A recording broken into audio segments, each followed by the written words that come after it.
I never thought a 1,000-gallon propane tank would become the most controversial thing in my quiet Montana neighborhood. But that was before Susan Thornberry became HOA president. My name is Samuel Sutton, and I moved to the Whispering Pines development just outside Bozeman 3 years ago. The place was perfect. Spacious 2-acre lots, mountain views, and enough distance between houses that you could actually enjoy some peace. I'd saved for years to buy this property, and when I moved in, the HOA was pretty much non-existent. We had quarterly meetings where maybe 5 people showed up, talked about road maintenance for 20 minutes, and went home. That was it. Then Susan moved in next door. She was a divorced real estate agent in her late 40s with that specific haircut that should come with a warning label. You know the one. Blonde highlights, asymmetrical bob, always perfectly styled. She drove a white Lexus SUV and wore velour tracksuits like it was still 2005. Within 2 months of moving in, she'd volunteered to be HOA president. Nobody opposed her because, frankly, nobody cared enough to stop her. The first sign of trouble came when she started sending out emails about community standards. She wanted everyone to paint their mailboxes the same color. She suggested we all coordinate our lawn furniture. She proposed a rule against parking RVs in driveways. Most of us ignored her, which only seemed to fuel her determination. Montana winters are no joke. I'm talking negative 20 degrees, 3 feet of snow, wind that cuts through you like a knife. When I bought my property, I knew I needed a reliable heating system. Natural gas lines didn't run out to our development, and electric heat would cost a fortune. So I invested in a massive propane tank, a 1,000-gallon beast that I had installed in my backyard. I contracted with a local supplier for automatic refills, and the thing kept my house toasty warm even during the worst blizzards. The tank cost me nearly $8,000 to purchase and install, but it was worth every penny. My neighbors made different choices. Some had smaller tanks. Others used heating oil. A few relied on wood stoves as their primary heat source. That was the beauty of living out here. You made your own decisions about your own property, at least. That's how it used to be. The trouble started in early November. I was in my garage, working on winterizing my truck when Susan came marching across my lawn. She didn't use the driveway, just walked straight across the grass I'd spent all summer nurturing. "Samuel, we need to talk," she announced, not even bothering with a greeting. I straightened up, wiping grease from my hands. "What's up, Susan?" "I've been reviewing the HOA bylaws, and I found something very interesting." She held up a folder like it was evidence in a murder trial. According to Section 12, subsection 4, all community resources must be made available for the collective benefit of Whispering Pines residents. I stared at her. "Okay, what community resources are you talking about? Your propane tank?" She smiled, but it didn't reach her eyes. "It's the largest in the development. I believe it should be shared with other residents who might need it." I actually laughed. I couldn't help it. "Susan, that's my personal property. I paid for it. I pay to fill it. It heats my house." "But you have so much," she said, her voice taking on that wheedling tone that some people use when they are trying to sound reasonable. "Mrs. Patterson down the street only has a small tank, and the Millers are using space heaters. It's only fair that those with more should help those with less. Then they should buy bigger tanks or switch to a different heating system. That's not my problem." Her expression hardened. "The HOA board will be discussing this at the emergency meeting tomorrow night, 7 p.m. at the community center. I expect to see you there." She turned and walked away before I could respond, her sneakers leaving impressions in my lawn. I should have seen it as a warning sign. I should have prepared better. But honestly, I didn't think even Susan could be crazy enough to try to claim ownership of my property. The community center was just a glorified shed at the entrance to our development. When I arrived the next evening, I was surprised to see about 20 people there. That was more than had attended any HOA meeting in years. Susan had clearly been drumming up attendance. I recognized most of my neighbors. There was Margaret Patterson, an elderly widow who lived 3 houses down. The Miller family with their 2 teenage kids. Bob and Linda Chen, retired teachers. A handful of others whose names I knew but didn't interact with much. Susan stood at the front, behind a folding table with her laptop open.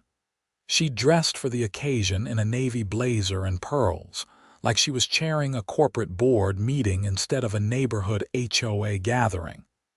"Thank you all for coming," she began. "We have important business to discuss tonight regarding resource allocation in our community." I settled into a metal folding chair in the back, arms crossed. Susan pulled up a PowerPoint presentation. She'd actually made slides. "As you can see here, Whispering Pines has 12 occupied homes. Of those 12, 7 use propane as their primary heating source. However, tank sizes vary dramatically." She clicked to the next slide, which showed a bar graph. My tank was represented by a tall blue bar, while the others were significantly smaller. Samuel Sutton's tank holds 1,000 gallons. The next largest is only 300 gallons. This creates an imbalance in our community's resources. Margaret Patterson raised a hand. "I don't understand what you're suggesting, Susan." "I'm suggesting that we implement a resource sharing program. Those with larger tanks would allow neighbors to connect to their supply during emergencies or times of need." Bob Chen frowned. "But those are private property. People paid for those tanks themselves." "And the HOA bylaws clearly state that community resources must be shared," Susan countered.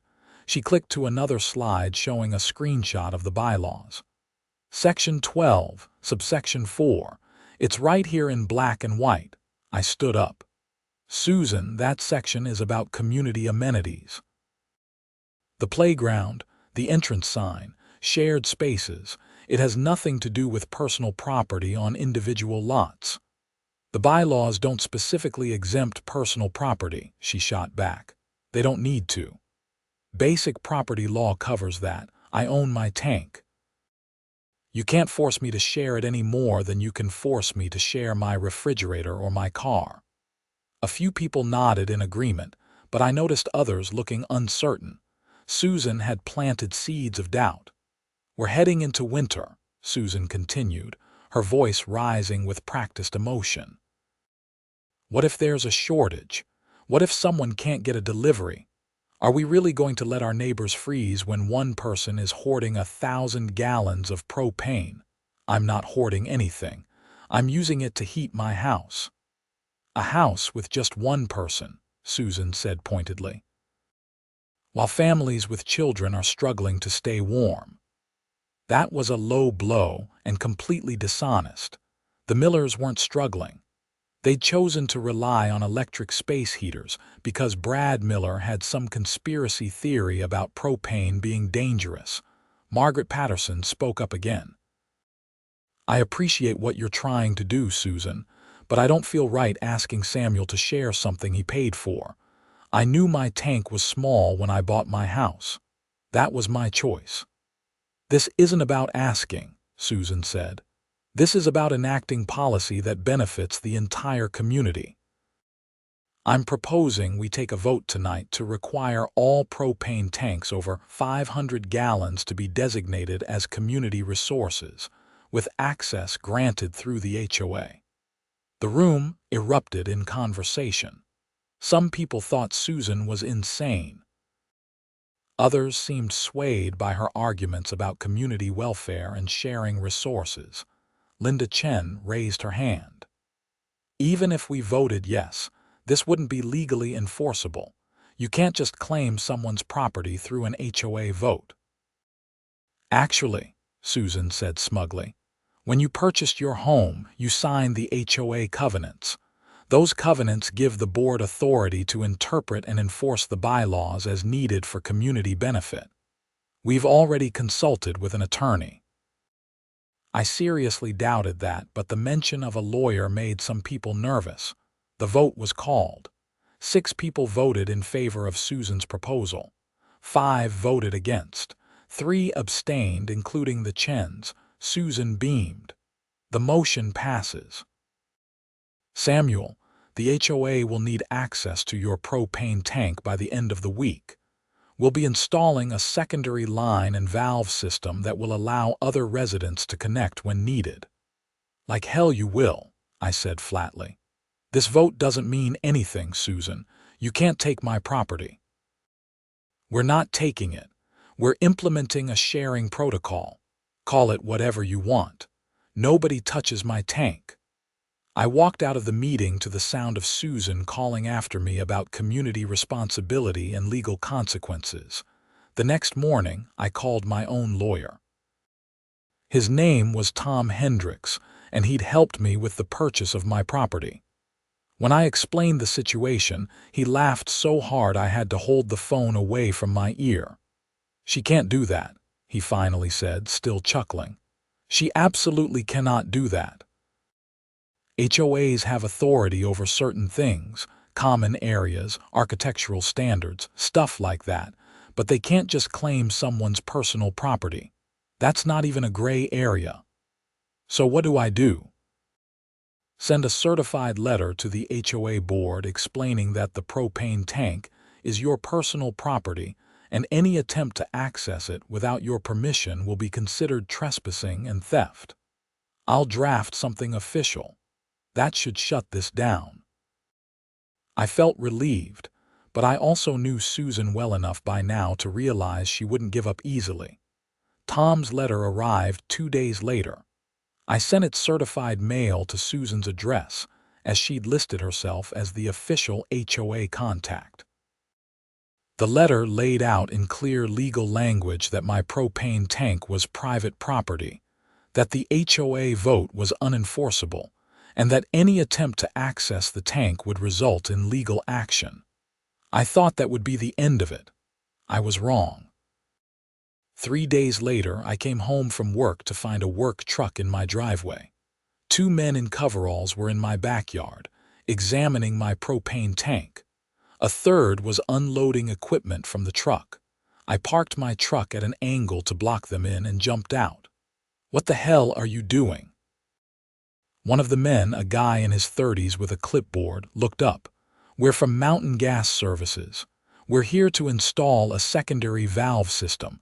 Should take about 3 hours. Who hired you?" "The Whispering Pines HOA. We got a work order yesterday. Cancel it." "I didn't authorize this work and nobody's touching my tank." The guy looked confused. "We've already been paid half up front. The HOA president said this was approved." "It wasn't. That's my property and you're trespassing. I need you to pack up and leave right now." The workers looked at each other uncertainly. The older one shrugged. "Look, we don't want trouble. Let us call our boss and sort this out." While he made the call, I phoned Tom Hendricks again. "They're trying what now?" Tom sounded less amused this time. "Okay, that's actually illegal. You can call the police if they don't leave. And I'm going to file for an emergency restraining order against the HOA to prevent any further attempts to access your property." The work crew packed up after their boss told them to abort the job.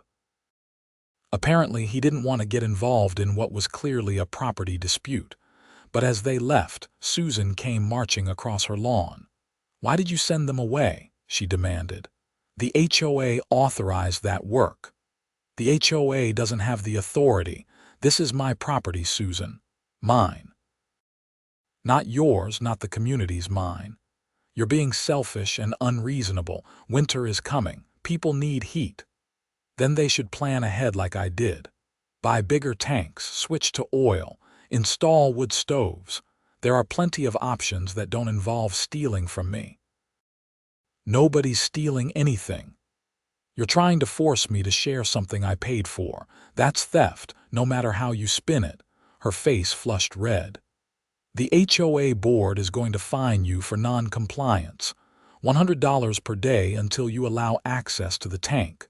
Fine away." "Those fines aren't legal either, and I won't pay them."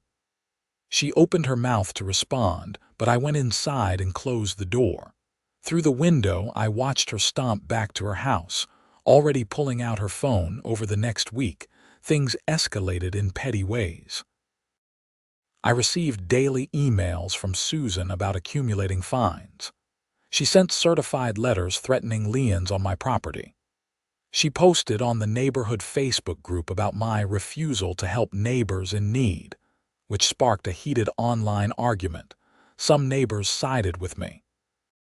The Chens posted about property rights and legal boundaries.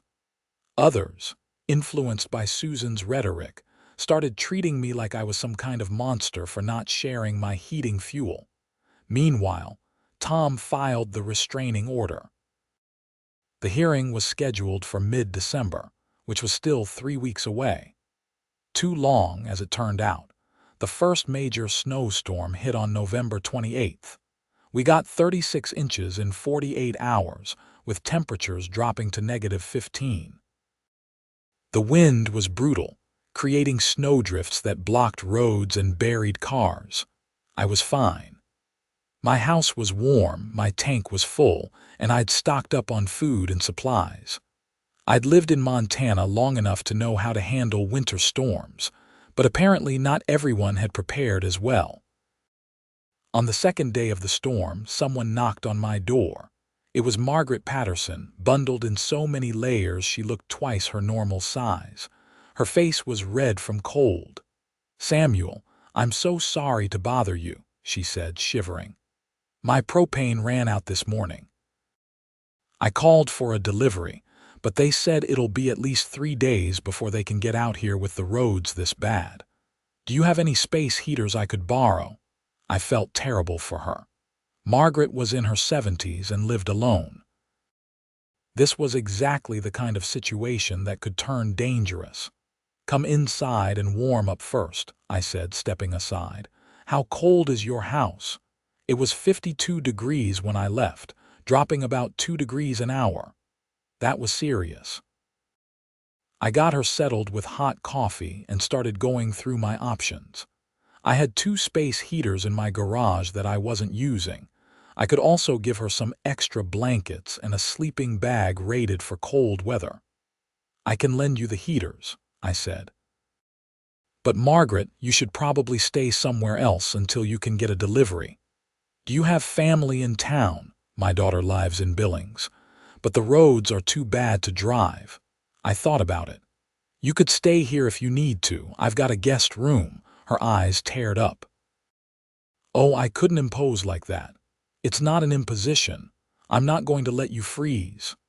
She accepted gratefully, and I helped her back to her house to pack a bag. While we were there, I checked her furnace and tank. She was completely empty, and her house was already down to 48 degrees. We made it back to my place just as the wind really started howling. Margaret settled into the guest room, and I made dinner for both of us. We were just sitting down to eat when someone started pounding on my door. It was Susan, and she was furious. "I know Margaret is here," she said, pushing past me into the house. "I saw you two going back and forth. She ran out of propane. I'm letting her stay here until she can get a delivery. If you can help her, you can help everyone. The Johnsons are almost out too, so are the Millers. The Millers use electric heat. Their power bill is astronomical. They need access to propane." "That's not how this works, Susan. I invited Margaret to stay because she's elderly and lives alone, and it's dangerous for her. That's me being a decent human being. It doesn't mean I owe you or anyone else access to my heating fuel."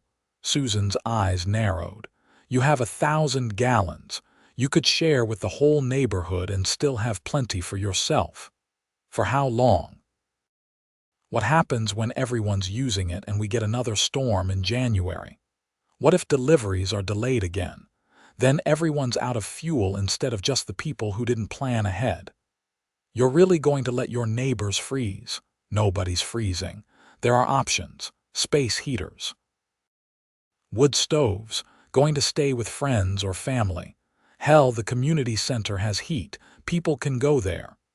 The community center is on oil heat and it's almost empty too.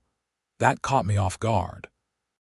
The community center had a 200-gallon oil tank, and the HOA was responsible for keeping it filled.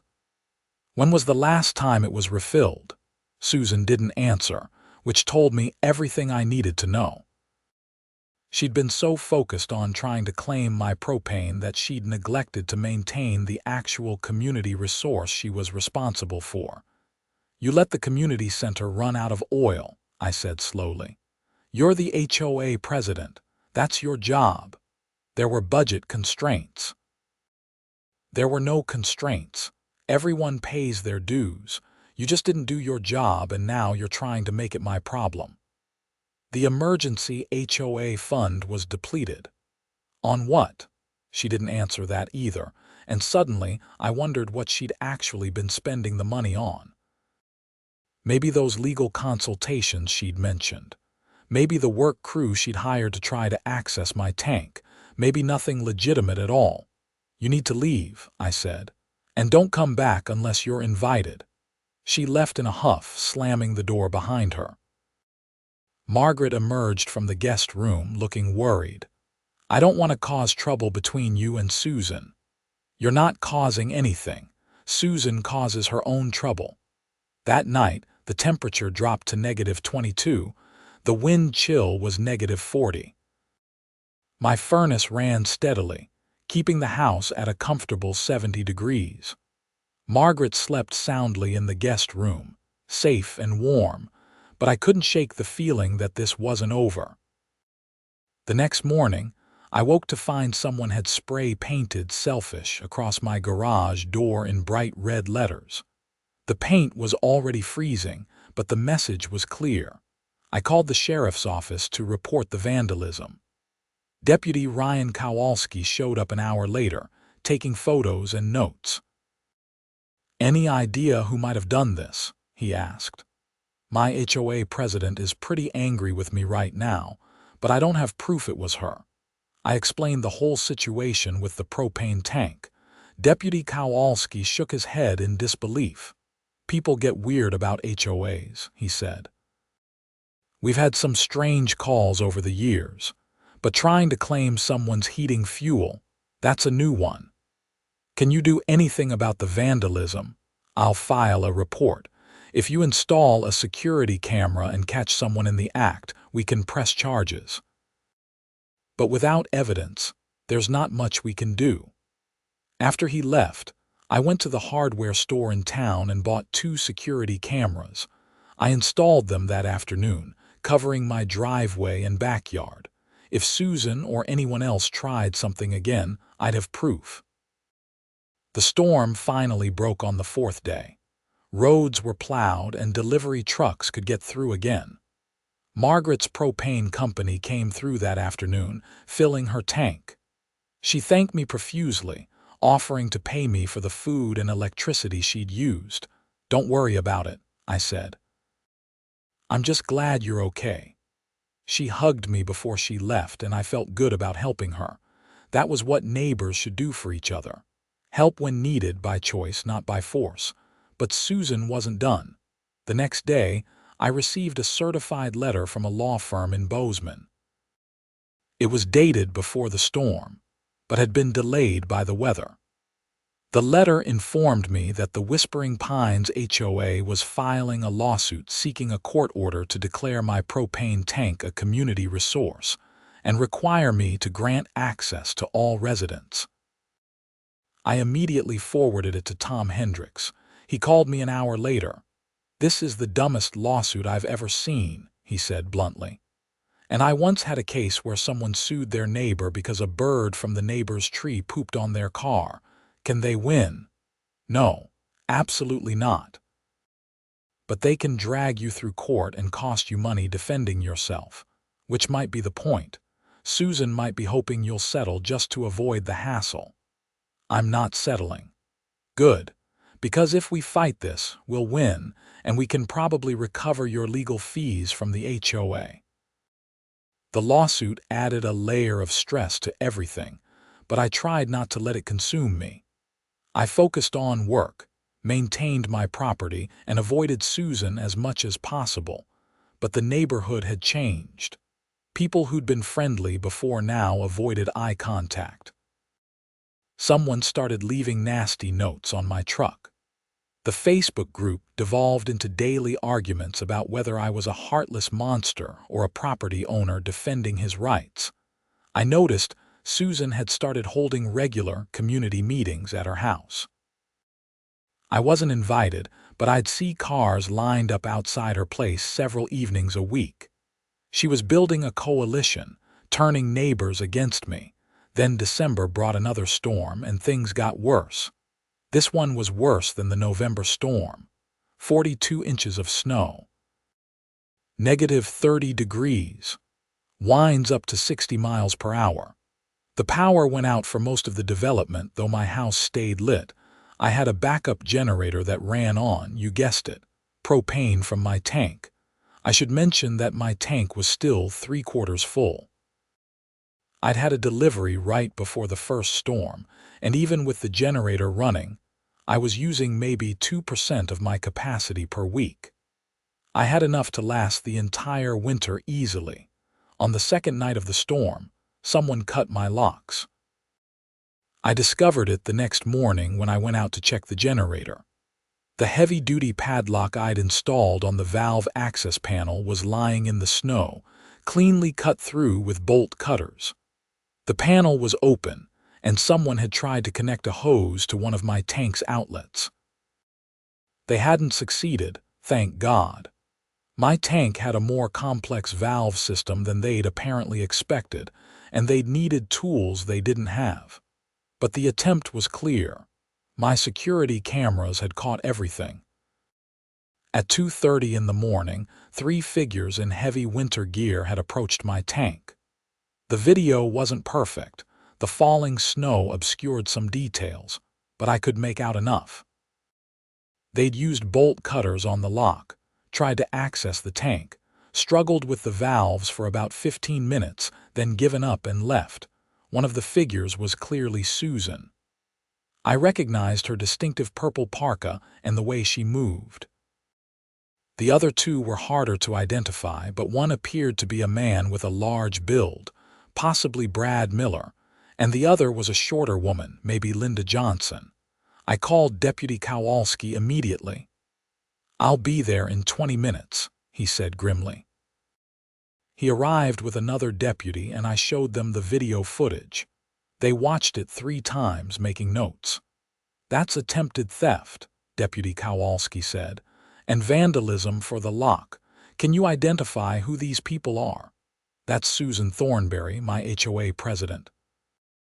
"I'm pretty sure the others are Brad Miller and Linda Johnson, but the video isn't clear enough to be certain. We'll need to talk to all of them." The deputies went to Susan's house first. I watched from my window as they knocked, waited, then knocked again. Finally, Susan answered, still in her bathrobe despite it being nearly noon. The conversation at her door lasted about 10 minutes. I couldn't hear what was said, but I saw Susan's body language go from sleepy confusion to defensive anger. She kept shaking her head, gesturing at my house. The deputies came back to take my official statement, then left to interview the other potential suspects. That evening, Deputy Kowalski called me with an update. "Susan Thornberry admits she was at your property last night. She claims she was just checking to make sure the tank was secure during the storm. She denies trying to access the propane. The video shows her cutting my lock and trying to connect a hose. She says the lock was already cut when she got there, and she was just examining the damage. As for the hose, she claims she was preventing a leak. That's ridiculous. I know, But without a clearer video or witnesses, it's her word against the evidence, and a defense lawyer could create reasonable doubt. Brad Miller and Linda Johnson both deny being there at all. They say they were home all night. So nothing happens. I didn't say that. We're pursuing charges for vandalism and attempted theft. The county attorney will review the case and decide whether to prosecute. But I wanted you to know it might not be as open and shut as we'd like. I thanked him and hung up, frustrated but not surprised. The next day, I went to the hardware store again and bought the strongest lock I could find, plus a steel cage to fit over the valve access panel. I installed it all that afternoon, essentially building a fortress around my tank's controls. If Susan wanted to try again, she'd need a cutting torch. The storm lasted 5 days. When it finally cleared, the entire development was buried under nearly 4 feet of snow. It took the county 2 days to plow our roads. During those 7 days, I learned through the neighborhood grapevine that 4 families had run out of propane entirely. The Millers, the Johnsons, the Richardsons, and the Kowalskis. All 4 families had decamped to the community center, which Susan had finally gotten refilled with heating oil, presumably using emergency HOA funds. They were blaming me. Never mind that they'd all had the option to buy larger tanks or arrange for more frequent deliveries. Never mind that I'd offered to let elderly Margaret stay with me. Never mind that Susan had tried to literally steal from me. I was the villain in their story because I had resources and wouldn't share. The resentment was palpable. When I drove through the development, people glared. Someone threw a snowball at my truck. The nasty notes continued. I started to feel like a prisoner in my own home. Tom Hendricks called with an update on the lawsuit. We've filed our response, and I've also filed a countersuit against the HOA for harassment and the attempted theft. The first hearing is scheduled for January 15th. What are our chances? Of winning the main case? 100%. Their legal theory is nonsense, but the countersuit is trickier. We need to prove that the HOA's actions rose to the level of harassment, and that Susan was acting in her official capacity when she tried to access your tank. She told the workers she'd hired that the HOA had authorized the work. That helps. And if the criminal charges stick, that helps even more. But courts are sometimes reluctant to hold HOAs liable for individual board members' actions unless we can prove the whole board was involved. What about the money she's been spending? Can we audit the HOA finances? Tom paused. That's actually a really good idea. As a homeowner in the development, you have a right to review the HOA's financial records. Request them in writing. If Susan refuses, that's another violation. I sent the request that afternoon via certified mail and email. I asked for all financial records for the past year, including bank statements, expense reports, and documentation of how HOA dues had been spent. Susan's response came 2 days later, a terse email stating that financial records were confidential board information and not available to general membership. Tom laughed when I showed him. She just handed us another violation. HOA members absolutely have the right to review financial records. Send another request, this time stating that you're aware of your legal rights under Montana Code, annotated section 7025-104, and that refusal to provide records is a violation of HOA bylaws and state law. I sent the second request, and this time I copied the entire neighborhood on the email. If Susan was hiding something in those finances, everyone should know she was refusing to provide transparency. The email sparked a firestorm. Several other homeowners chimed in, saying they also wanted to see the financial records. Even some of Susan's supporters started questioning why she wouldn't just provide them if there was nothing to hide. 3 days later, I received a USB drive in my mailbox containing scanned financial documents. What I found was damning. The HOA collected $400 per year from each of the 12 homes. That was $4,800 annually. The money was supposed to cover road maintenance, snow plowing, maintaining the community center, and general upkeep. But according to the records, Susan had spent nearly $3,000 on legal consultations over the past 6 months. Another $1,500 had gone to contract labor, which I recognized as the work crew she'd hired to try to access my tank. Another $800 was labeled as administrative expenses, which seemed to mostly be lunches and coffee meetings. The community center's oil tank had gone unfilled because there was barely any money left in the account. I forwarded everything to Tom and also posted a detailed breakdown on the neighborhood Facebook group. The reaction was immediate and explosive. Turns out people who'd been mad at me for not sharing my propane were even madder at Susan for wasting their HOA dues on a personal vendetta. The comments section lit up with demands for her resignation. Susan fought back, claiming the legal expenses were necessary to protect the community's interests and that I was twisting the facts. But the numbers didn't lie, and more people were turning against her every day. An emergency HOA meeting was called for December 22nd. Every homeowner showed up. The community center was packed and tense when I arrived. Susan sat at the front table, looking defensive. Her supporters, now reduced to maybe 3 people, sat close to her. Everyone else scattered throughout the room. Bob Chen stood up first. "I'm calling for a vote of no confidence in Susan Thornberry as HOA president. She's mismanaged our funds, harassed a homeowner, and possibly committed crimes." "Seconded," said Linda Chen immediately. Susan's face went red.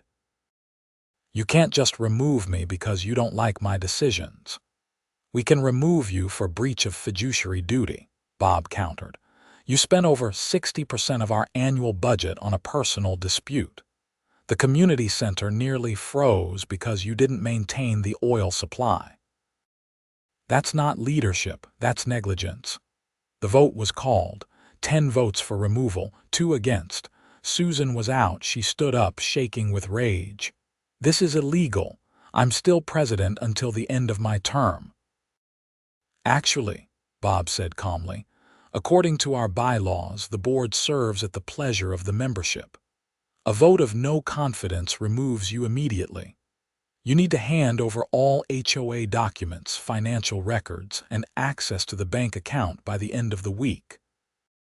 Susan grabbed her coat and stormed out, but not before stopping in front of me.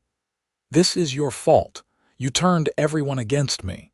"You did that yourself," I said quietly. She left, and the meeting continued with the election of a new board. Bob Chen became president. His wife, Linda, became treasurer. Margaret Patterson, despite her age, accepted the role of secretary. Bob's first act was to apologize to me on behalf of the HOA and formally withdraw the lawsuit. His second act was to vote to fully reimburse me for all legal fees I'd incurred defending myself. His third act was to call for a full audit of HOA finances and to contact the sheriff's department about potential embezzlement. I left that meeting feeling better than I had in months. Christmas came and went quietly. I spent it at my brother's place in Missoula, enjoying the chance to get away from Whispering Pines for a few days. When I returned, the development felt different, calmer. People waved when I drove by. A few neighbors even stopped to apologize for how they'd treated me. The criminal case against Susan moved forward. The county attorney decided there was enough evidence to charge her with attempted theft, vandalism, and misuse of HOA funds. Brad Miller and Linda Johnson were also charged as accomplices in the attempted theft, though they were offered plea deals in exchange for testimony against Susan. Both took the deals. The first court date was January 26th. I attended, sitting in the gallery while Susan stood before the judge with her lawyer. She pleaded not guilty to all charges. The trial was scheduled for March. In the meantime, the civil lawsuit was resolved. With Susan no longer president and the new board cooperating, Tom was able to negotiate a settlement. The HOA agreed to pay all my legal fees, which totaled about $8,000, and to issue a formal written apology acknowledging that my propane tank was private property and that the previous board's actions were inappropriate. In exchange, I agreed not to pursue additional damages against the HOA itself, though I reserved the right to pursue personal claims against Susan. It felt like a fair resolution. February brought more snow, but my tank stayed full and my house stayed warm. The new HOA board was actually functional, focusing on real community needs instead of manufactured grievances. They got the roads plowed promptly. They kept the community center properly maintained. They even organized a neighborhood potluck to rebuild community relations. I brought chili and actually enjoyed talking to my neighbors again. Susan's trial began on March 3rd. It lasted 4 days. The prosecution presented the security video showing Susan cutting my lock and attempting to access the tank. Brad Miller testified that Susan had asked him to help, claiming it was HOA business and legally authorized. Linda Johnson gave similar testimony, adding that Susan had promised them access to propane from my tank if they helped her. The financial records showed Susan's misuse of HOA funds, which supported the embezzlement charge. Susan's defense was weak. Her lawyer tried to argue that she genuinely believed the HOA had authority over the tank and that she was acting in good faith to help the community. But the evidence of the cut lock, the hired work crew, and the misappropriated funds undermined that argument. The jury deliberated for 6 hours. They found her guilty on all counts: attempted theft, vandalism, and 3 counts of embezzlement related to the misused HOA funds. Sentencing was set for April. I attended that hearing too. The judge was a no-nonsense woman in her 60s named Patricia Monroe. She reviewed the case file, listened to impact statements from me and several other HOA members, and then addressed Susan directly. "Miss Thornberry, you abused a position of trust in your community. You harassed a neighbor, attempted to steal his property, and misused funds that were entrusted to you for the common good.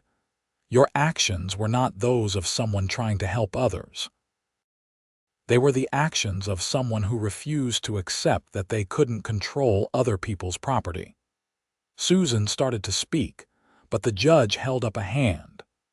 "I'm sentencing you to 90 days in county jail, suspended pending successful completion of 200 hours of community service. You're also ordered to pay restitution to the Whispering Pines HOA in the amount of $4,800 to replace the funds you misappropriated. Additionally, you're prohibited from serving in any HOA leadership position for 5 years. Susan's face crumpled. She'd been hoping for probation with no real consequences. "Furthermore," Judge Monroe continued, "you're ordered to pay Samuel Sutton $8,000 in damages for the harassment and attempted theft, and you're forbidden from having any contact with Mr. Sutton for 3 years. Violating this protective order will result in immediate incarceration." The gavel came down, and it was over. Susan was led out of the courtroom by her lawyer, crying and protesting. I felt no satisfaction, just relief that it was finally done. I never saw Susan again after that.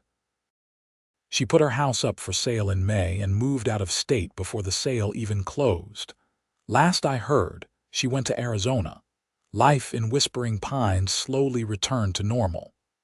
Bob Chen turned out to be an excellent HOA president, running things efficiently and fairly. We actually became friends, bonding over our shared bewilderment at how crazy things had gotten. My propane tank continued to heat my house without incident.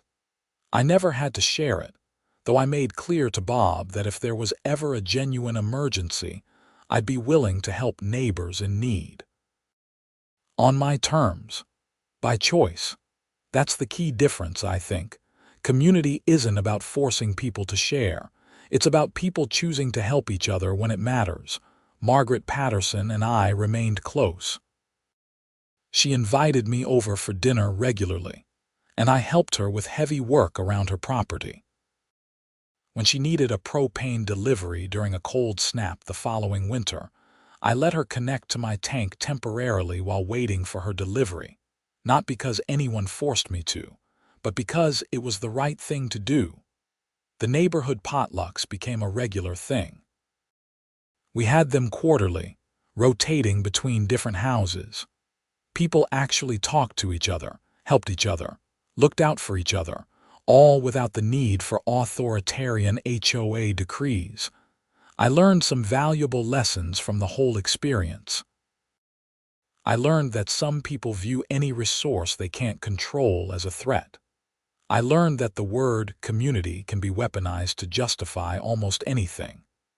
I learned that standing your ground, even when it's unpopular, is sometimes the only option. But I also learned that most people are fundamentally reasonable. Once the hysteria died down and folks had time to think clearly, the majority recognized that Susan had been in the wrong. They just needed time and information to see it. The following winter was harsh, with several major storms. My tank held strong, keeping my house warm through the worst of it. I'd upgraded my security system and added even better locks, though I never needed them. Nobody tried to access my property without permission. The community center stayed properly maintained under Bob's leadership, with a full oil tank and backup supplies. When people ran low on heating fuel, they had a warm place to go until deliveries could arrive. That's what a community resource actually looks like. Something truly shared and maintained collectively, not something taken from a private citizen. I think about Susan sometimes. I wonder if she learned anything from what happened, or if she's somewhere in Arizona right now trying to control another HOA. I hope she found peace and perspective, but I'm not optimistic. Some people are so convinced of their own righteousness that they can't see when they've become the villain. As for me, I'm still in my house in Whispering Pines, still heating with my 1,000-gallon propane tank that I purchased with my own money and maintain with my own resources. Still enjoying the mountain views and the space and the community of actual neighbors, not subjects in Susan's little fiefdom. My garage door still has a faint shadow where that spray-painted selfish used to be. I could have repainted it, but I left it as a reminder.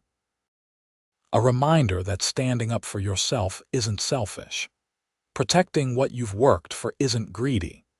And refusing to surrender your property to bullies isn't wrong, even when they wrap their demands in the language of community and sharing. The whole ordeal cost me about 6 months of stress, several $1,000s in legal fees that I eventually recovered, and a lot of faith in HOAs. But it also showed me who my real neighbors were. People like Margaret, who appreciated help but would never demand it. People like the Chens, who stood up for what was right even when it was unpopular. People like Deputy Kowalski, who took my concerns seriously and investigated thoroughly. On cold winter nights, when the wind howls outside and my furnace hums steadily, keeping my house at a comfortable 70 degrees, I sometimes think about that moment when Susan demanded I share my tank.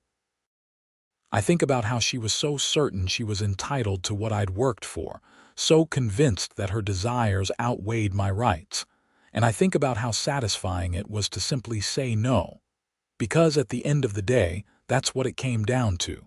One simple word. No. No, you can't have my property. No, you can't bully me into compliance. No, you can't weaponize community standards to justify theft. Just no. It's a powerful word, and more people should use it. The final chapter of the saga came in late May after Susan's house sold. The new owners were a young couple named David and Jennifer Hart, both engineers who worked remotely. They were friendly, quiet, and refreshingly normal. Jennifer stopped by a few days after moving in, holding a plate of cookies. "I wanted to introduce myself," she said cheerfully. "We're your new neighbors. And I have to tell you, when we were doing our due diligence before buying, we heard all about what happened with the previous owner and the HOA drama." My heart sank. "I hope that didn't color your impression of the neighborhood." "Are you kidding?" "It made us want to move here more. We were specifically looking for a place with property rights protections and where people stand up to HOA overreach. The fact that you fought back and won, that told us this was the right community for us." I laughed, relieved. "Well, welcome to Whispering Pines. I promise it's usually much quieter than what you read about. We're counting on it. Oh, and just so you know, we installed our own propane tank, 500 gallons. We learned from your example to be self-sufficient. We became friends quickly." The Harts fit into the neighborhood perfectly, participating in potlucks and helping with community projects without any drama.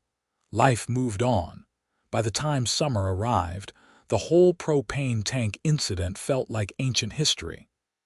The neighborhood had healed. The HOA functioned smoothly under Bob's leadership, and I could finally relax on my own property without looking over my shoulder. I never did get an apology from Susan personally. The court-ordered written apology from the HOA was as close as I came, but I didn't need her apology. I had something better: vindication, compensation, and peace. One evening in July, I was sitting on my back deck, grilling steaks and enjoying the sunset, when Bob Chen walked over with a 6-pack of beer. "Thought you might want some company," he said. We sat together, drinking beer and watching the mountains turn pink in the fading light. "You know," Bob said after a while, "I owe you an apology too. I abstained from that first vote instead of standing up for what was right. I knew Susan was wrong, but I didn't want the conflict." "You made up for it," I said. "You stepped up when it mattered. Still, I should have spoken up sooner. What Susan tried to do to you, it was wrong from the start. I knew it, and I stayed silent. A lot of people stayed silent, and a lot of people actively supported her. But in the end, the truth won out. That's what matters." He nodded, taking a long drink. "I've been thinking about why people went along with her. I think they liked the idea of easy access to resources without having to plan or pay for them themselves. Susan sold them on a fantasy where everyone shares everything and nobody has to be responsible for their own preparedness." "Socialism for propane," I said wryly. Bob laughed. "Something like that. But reality doesn't work that way. If everyone had been connected to your tank, it would have run dry halfway through winter, and then where would we all be?" "Exactly.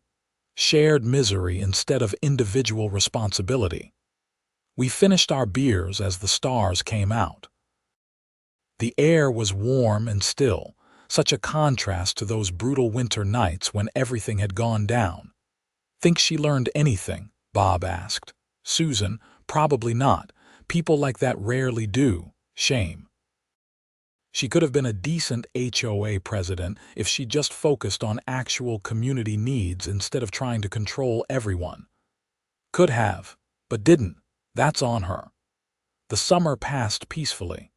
I took a week off in August and went camping in Glacier National Park. When I came back, I found that my lawn had been mowed and my plants had been watered. Margaret Patterson had recruited the Hart couple to help take care of things while I was gone. That's what real community looks like.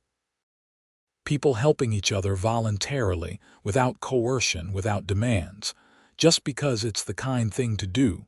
Fall arrived with its spectacular colors. I spent weekends hiking and preparing my property for another winter. This time, there was no anxiety about HOA drama. Just normal winterization tasks. I had my propane tank topped off in October, bringing it back to full capacity. The delivery driver, a guy named Pete who'd been servicing the area for years, mentioned that he'd heard about the lawsuit. "That was wild," he said, shaking his head. "I've been delivering propane for 15 years, and I've never heard of an HOA trying to claim someone's tank. That's a new level of crazy. Tell me about it." "For what it's worth, you did the right thing. If word got out that HOAs could just take over private tanks, nobody would want to buy them. We'd all be out of business." It was a perspective I hadn't considered, but he was right. Susan's crusade could have set a dangerous precedent if it had succeeded. Winter came again, as it always does in Montana. The first snow fell in November, light and beautiful. Then the heavy storms started in December, but this year I enjoyed them.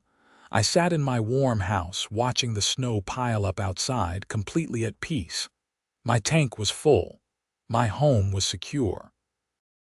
And nobody was trying to take what was mine. That's all I'd ever wanted. The right to live on my own property, manage my own resources, and be left alone. It shouldn't have been controversial. It shouldn't have required lawyers and court battles and criminal charges.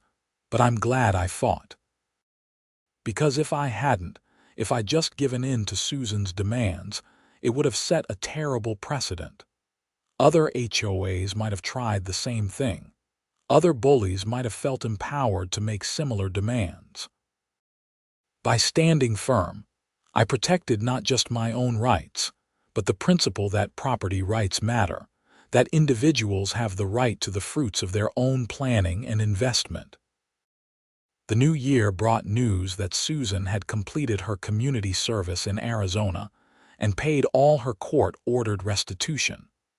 According to the grapevine, she was working as a receptionist at a dental office and living in a small apartment. A far cry from her Lexus SUV and dreams of HOA empire building. I felt no schadenfreude about her reduced circumstances. Just a quiet satisfaction that justice had been served and that she could no longer hurt anyone in Whispering Pines. Bob Chen's term as HOA president came up for renewal that March, and he was re-elected unanimously. Under his leadership, the HOA had become what it should have been all along, a minimal organization focused on essential community needs, not a vehicle for petty tyranny.